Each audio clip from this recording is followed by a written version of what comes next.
Hi, it's Hope and welcome to the video. This, as you can tell by the title and the thumbnail, is my May wrap-up. Now we are doing this just a tiny bit different than my normal wrap-ups, as I am sitting at my desk because there is just a giant pile of stuff in front of my bookshelf that I do not have the time to clean and organize. So I'm sitting here. And then also too is that these books, I'm not going to go into too much detail about them just because I am fucking exhausted and I need to get this filmed. Obviously for some of them I might go into a little bit more details than others, but first we will quickly go into my stats. For May, I read 19 books in May, which totaled to 6,790 pages, and the average star rating of a 4.4.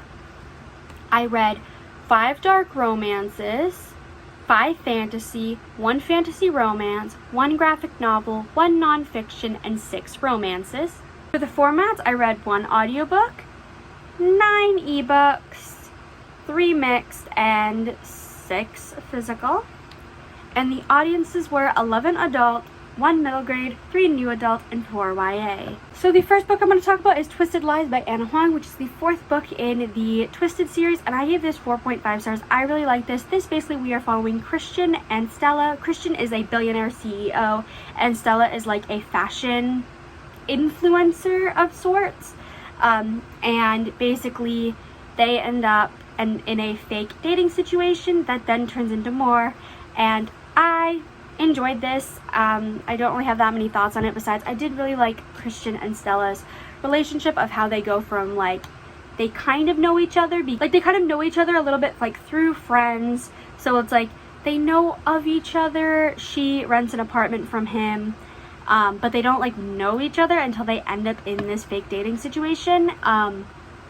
So yeah. Next I read King of Wrath by Ana Huang, which it takes place in the same world as the Twisted series, but this basically we were following Dante and Vivian, and they basically end up in this like arranged marriage situation because Vivian agrees because she wants to make her parents happy, and Dante wants to do it for his own reasons, to get blackmail kind of destroyed.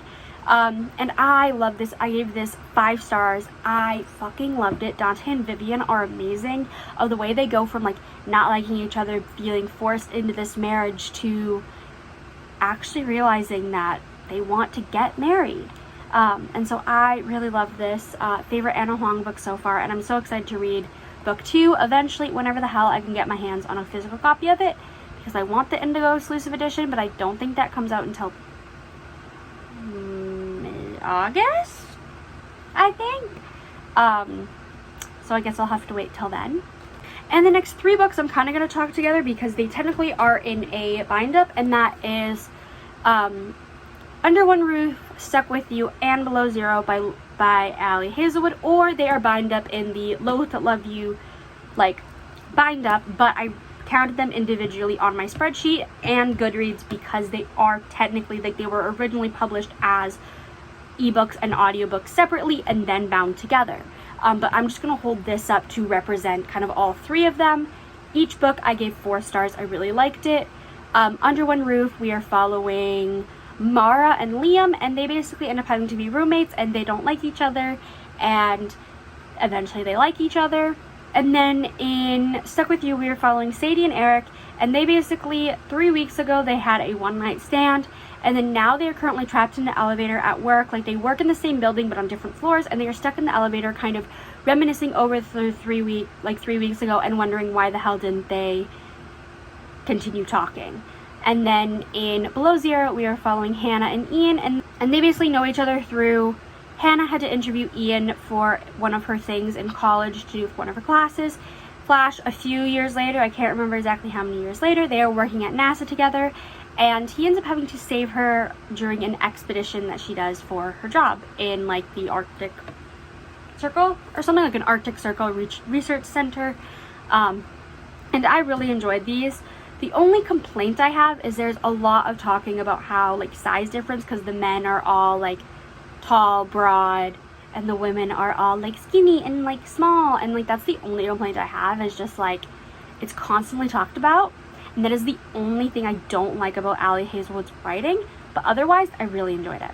The next book is Cursed by Marissa Meyer, which is the sequel to Gilded, which is basically a Rumpelstiltskin retelling, and we're following Serilda, who basically every lie she says comes true. And I give this 3.5 stars because while I did enjoy it, I have honestly forgotten a good 50% of the book, and it's been a month since I've read it. So if that kind of doesn't tell you my opinions on it, I don't really know what does. So that's kind of where I'm going to leave it. Next I read I'm Glad My Mom Died by Jennette McCurdy, and I give this 4 stars. This basically is the autobiography of Jennette McCurdy, who is best known as Sam from iCarly and Sam and Cat. And basically it is her kind of telling her story of how she got into acting, her acting experience, and her struggles with addiction and eating disorders because of the pressure of child acting.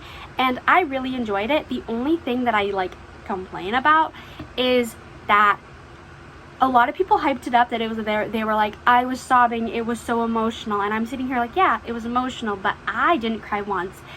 And so that kind of let me down a little bit because everyone was hyping it up, and then I'm like, it was good, but not as good as people said.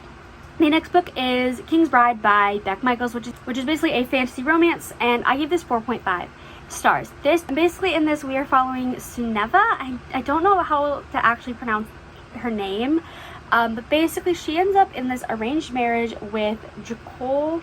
Again, I don't know if that's how it's pronounced, who's basically the god of death. And she ends up in this arranged marriage to kind of save her sister, and it is a very, very loose Beauty and the Beast retelling, and I really enjoyed it. It was amazing up until the end. The ending is the only thing that I have kind of some struggles with, is because it went very much it had a weird time jump, and the time jump I first didn't understand. It's the first 90% of the book was amazing, 5 stars, and then it was the very ending that I kind of felt a little disappointed in because of just the way that it was written. It just felt a bit confusing with the time jump, and it also just everything felt a little too convenient for the ending. So that's kind of my complaints, which it only brings my rating down 0.5, because when I think about the story, I think about the banter between the characters, the enemies to lovers aspect, the spicy scenes, the everything beyond that. So it ultimately ends up being a 4.5. Next is Pucking Ever After Volume 1 by Emily Rath, and I give this 5 stars. I fucking love this.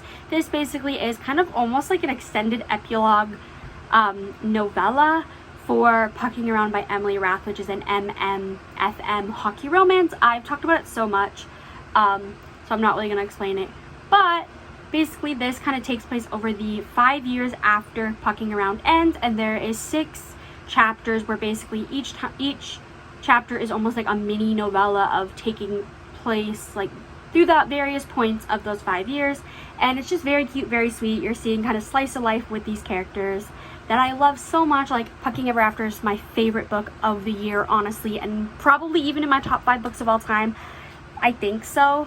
So I love first book, and this is no exception. It is amazing. It's so short, and so it's easily digestible and very fun.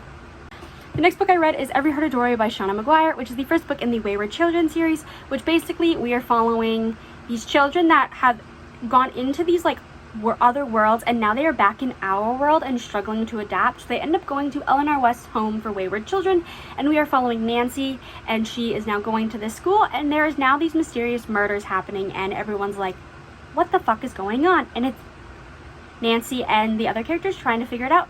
This is a very short novella. I listened to the audiobook of this while reading it with the physical book, and I give it 4.5. It was a reread for me, so I knew what was happening, but it was a very quick and easy read that felt like a very good palate cleanser, I feel because it was so short and it was a reread, and I really enjoy the characters because this ultimately has the message of you don't have to adapt to society to be you. That's kind of the vibe that I got. Next is Hat Trick Heart by Ella Market, and I give this 4 stars. This is a MMFM hockey romance where we are following Macy, who is a writer, and then you're also following Max and Andy, who are on the same hockey team. Technically, I think in the book it's the Tampa Bay Thunder, which is the equivalent to the Tampa Bay Lightning in real life. Obviously, the author couldn't use real team names for whatever reason. And then you're also following Rafe, who the other three characters knew in college 6 years ago, and the last 6 years there's been like no contact, and then now Rafe has been traded onto Tampa's team, and it's like the four of them reconnecting those, like, that dynamic and those friendships that they had in college, but realizing that it's more than just in a friend way for some of them. So it's dealing with that dynamic. This book is Heartbones by Colleen Hoover, which this basically we are following Bea, who after her mom passes away, she ends up having to move to Texas to live with her dad, who she doesn't really talk to. She's not really, like, they don't really communicate. Like, her dad has never really been in her life that much beyond like a couple weeks each year. And so she ends up having to move across country for 2 months while she waits for university to start so then she can go to university. And there Bea meets Samson, who is the rich boy that lives next door, and they kind of hit it off, but they both are very guarded, and it's kind of the two of them learning about each other. And ultimately this book kind of is the tagline of, I would say it is here's how the kids can slip through the cracks of the system. Because Bea very much slipped through the cracks of the system because her mother was a drug addict and poor, and Bea did not have a good childhood. And then you see Samson's backstory and you go, what the fuck? And yeah, I love this. I give it 4 stars. The only reason I didn't love it and give it 5 stars is because it felt very simplistic and very summary. The way that I described this to my friends is it almost felt like something that you would read in like 2017 on Wattpad, but in the best way possible of like, it was good, but it's kind of almost on that level of like, it's good but not great. But like, I loved it because I loved the characters, but I couldn't give it 5 stars for whatever reason. My gut just told me 4 stars is it, and yeah. The next book I read is Chain of Gold by Cassandra Clare, which is the first book in the Last Hour series, which this is one of the many books in the Shadowhunter world, which, if you do not know, Shadowhunters are basically humans with angel blood that fight demons. And in this, we are in 1903 Edwardian London, as we are following a young group of Shadowhunters as 2 new Shadowhunter families move to London, and with so happening, more demon attacks happen in the city than normal, and everyone's trying to figure out what the fuck happened. And I love this. I give it 5 stars. This is my 3rd time reading it, so ultimately I loved it. I love anything to do with the Shadowhunter world, so I'm so happy to have reread this, and I'm actually currently reading book 2 in this series as I'm filming this. The next book was Satan's Affair by H.G. Carlton. I gave this 5 stars. I loved it. This is a novella where basically we are following Sibby, who she essentially lives in this like haunted carnival of sorts. By day, she's living in the walls of this haunted house, and by night she is killing the unsuspecting victims of those that pass through the carnival, and ultimately she deems as demons, and she has her henchmen help her with it. And so this is a like dark romance, borderline horror aspects almost. I swear, like I felt there was a little horror aspects in it.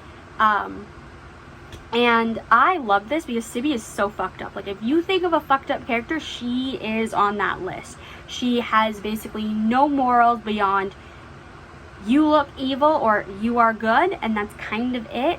And she just kills people within this haunted house, and nobody honestly suspects a thing.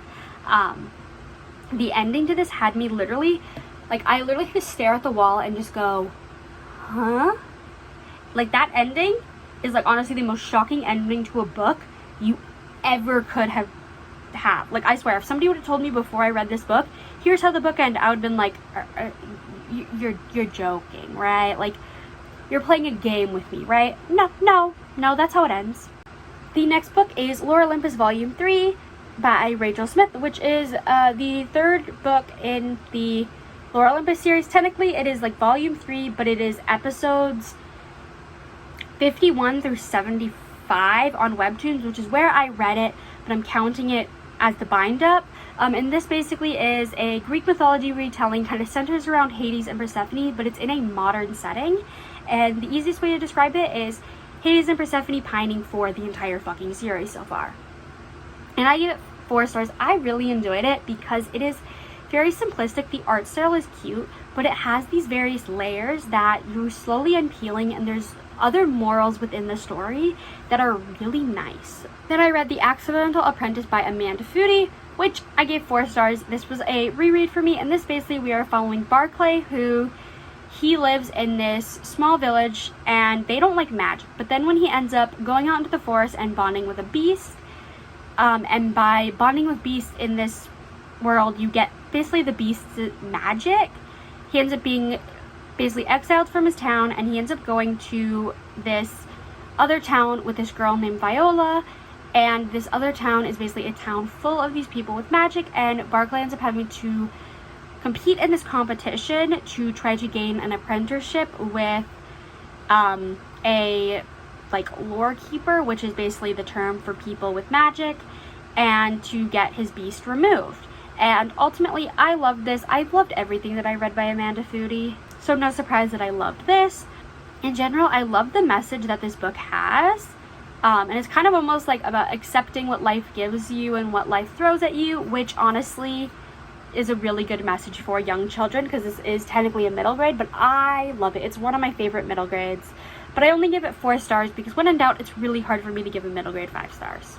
The next book is Charm by Tracy Wolff, which is the 5th book in the Crave series, and this basically, the Crave series is basically a YA paranormal, and in this we are following Grace and Hudson as they are stuck together, and it's basically, this book takes place in between the first book and the second book where there's a 4-month time jump, and this is kind of figuring out what Grace and Hudson are doing within those 4 months. And I love this. I give it 5 stars. This is one of my favorite books in the Crave series, if not my favorite in the Crave series, which, fun fact, I'm actually reading book 6 right now.